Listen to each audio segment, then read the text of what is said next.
Good day sa inyo mga mix. Welcome back to my channel again. So, quick explanation lang po tayo kung ano yung mas babagay sa inyo. Pag kayo ba ay gusto nyo ng naka-mags or naka-spoke wheel.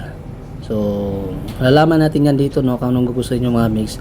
So, naka-mags ba yung gusto nyo or yung tinatapang natin na naka-magnesium wheel. Then, itong CRF na naka-spoke wheel. Typically speaking mga migs, palihaw po siya naka-spoke, no? So, explain ko sa inyo mamaya. So, ano ba yung mags? Pag sinabi nating mags mga migs, it is short term for magnesium, no? As predominant metallic element. Para makagawa ng isang wheel mga migs, no? So, they tend to be the lightest weight.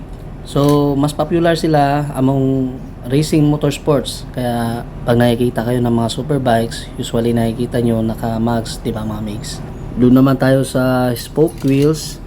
Usually pag naririnig natin yung ganung salita, unang-una pumapasok sa isipan natin katulad nitong sa CRF, no, na naka-spoke wheels siya using steel spokes with aluminum rims, no. Meron din sa standard ng XRM na naka-steel spoke with steel rim, no, mga mix, no. Pero wheel po tawag doon, no, hindi po rims kasi yung rim po parte lang po yun ng wheel. At pareho lang po silang naka-spoke mga mix. So yung nakikita nyo dyan sa XRM, spoke din po yan, yung limang yan. Spoke po ang tawag dyan mga mix, no. So mas nasabi lang natin na spoke wheel tong tong CRF with aluminum rim kasi mas madami yung steel spokes nga na nakikita natin, no.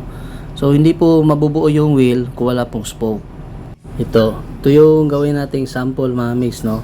So front front wheel ng RC 390. Na-cover kasi ng insurance to kaya tinanggal ko, kinabit ko yung bago. So ito mga mix, to po yung spoke. Spoke yan mga mix, spoke and spoke and spoke. Bali pinataba lang siya ng version ng steel spoke, but steel spoke mga mix, no. So ito po yung rim width, yung lapad niya, tapos yung ito mga mix, no, ito po yung rim, yung outermost part ng wheel assembly, saan pinagkakapitan talaga ng gulong.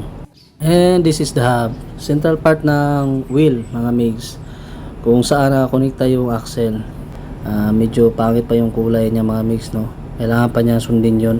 So papaayos natin to and papowder coating natin mga migs. Anyway, so doon na tayo sa kung saan ang mas matulin. So assuming gawin yung steel rim ito, no, bali bakal siya lahat. Then ito bakal din to, yung mga spoke niya. So yung diameter niya ganito din kakapal, yung mga spoke ay steel. So the best answer mga mix, no, mas lamang at mas matulin po talaga yung magnesium wheels. Pero depende po yan kung pareho sila ng laki nung naka steel wheel, no, in terms of diameter, yung thickness. Syempre mas lamang talaga yung mags, mas magaan.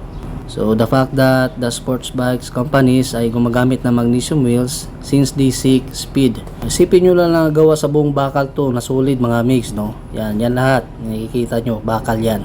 So unimaginable kung gaano siya kabigat. Kaya since now and then wala kayong nakikitang sports bikes na naka steel wheel. As for adventure bikes, they're using steel spokes with steel or aluminum rims, no, yung mga spoke wheels nila. So meron din iba gumagamit ng mags, so magdidepende na lang. And as for the bikes like CRFs, spoke wheels tawag niya, no, nakakulangan na natin yan. Usually gawa siya, no, using steel spokes with steel or aluminum rims. Nowadays aluminum or alloy na. So may mga adventure bikes na ganyan din yung yung setup niya. Pero syempre mas mataba kasi malalaking gulong, mas malapad, tsaka kailangan dapat matibay, no.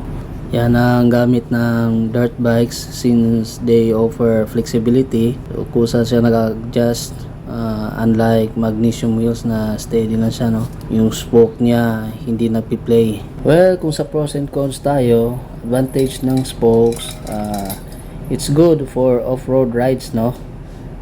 Shiny looks, cheap, at saka madali lang siya i-repair mga migs. Disadvantages naman ito, mahirap siya linisan at pakintabin. sa mga sulok-sulok dahil sobrang dami niya, no. May kabigatan since it's made of steel, yung spoke niya, tsaka wheel. Yun ay kung made of steel ang wheel. It weighs more, no, than alloys or magnesium wheels. Advantage naman ng alloy, lightweight, madali lang siya linisan, tsaka maganda siyang tingnan, no, sa streets. Disadvantages, ewan ko lang kung may nagre-repair na ngayon, so I think no repair, only replace. Hindi po siya maganda, no, for off-roads, at saka medyo may kamahalan siya. Just to make it simple, spoke wheels are more sturdy, mas matibay siya, kaya ginagamit ito sa mostly dirt bikes, no, kasi palipad-lipad, woo, woo. On the other hand, alloy or magnesium wheels ay nagawa for shedding the extra weight from the bike, kaya mas importante ito sa super bike since speed is what they seek, no. When it comes to reliability naman of both type of wheels, spoke wheels definitely mas reliable siya and sturdy than alloy and magnesium wheels, no. Pero hindi to nangungulugan na weak na yung alloy or magnesium wheels. Actually, nakadepende kasi sa riding habit natin yan, at saka yung riding condition mo, no. If what you are looking is a bike para magagamit mo sa daily commute mo, sa regular turf mo, and you are not into stunning or off-roading, then alloy wheels or magnesium wheels are just perfect, no. Pero syempre sundin natin yung gusto talaga natin, no. Sa ganun, why mahay ba? Yung wala tayong pagsisisihan ba sa bandang huli. Dapat kasi ganun yung binili ko. Kung may budget tayo, bakit hindi? Spoke wheels where it can bend and flex, lets you tackle the rougher terrain, no. Or alloy wheels or magnesium wheels, since they are more rigid, so it can handle higher speed with higher amount of horsepower and torque. So yun lang mga mix, no. So I do hope na this video will let you decide at makatulong sa inyo kung ano yung gugustuhin yung motor, or should I say anong type of wheel na meron yung motor na yun na gusto mo.